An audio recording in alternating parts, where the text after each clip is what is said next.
we're definitely seeing what I call kind of the efficiency imperative. Recruiters are having to do more with less, and we've known that for a while. Investment into recruitment has dropped slightly. Post-pandemic world, people aren't hiring as much as they are. So there's this efficiency imperative that's going on around doing more with less.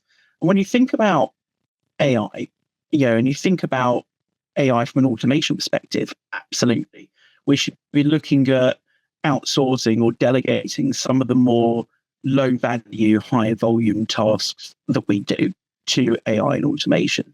So now that we've got kind of new AI, we've got, the kind of generative AI side of things, there's a lot that it's very, very good at. There's a lot that it's not very good at as well, to be perfectly blunt, but there's a lot that it's very good at.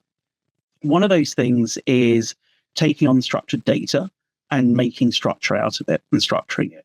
And one of the biggest forms of unstructured data that we have in recruitment are conversations, interviews. So the biggest use case that has adopted quicker than anything else in the last couple of years is interview transcription, and taking that kind of, full transcript of an interview, recording it, transcribing it, and creating structure out of it. So that's been one of the biggest use cases that has been adopted quite rapidly. And then we think about generative AI. The clue's in the name. Generative AI is ultimately about generating new content or new ideas or new something.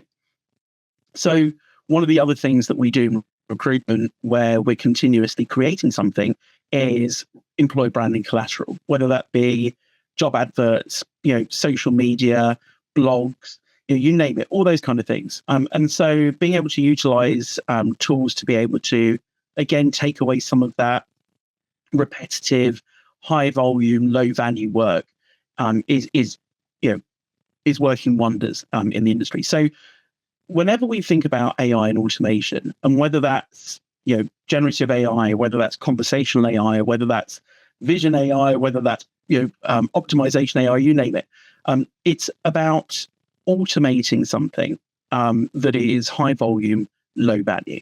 And for me, that's always the starting point. And then once we prove that it can do those kind of things, that's when we look for, other use cases, which might be slightly higher value, slightly lower volume, but again, are taking recruiters away from the core parts of their role that need human empathy, EQ, all those kind of things. And so, yeah, those are the two biggest use cases we're seeing right now.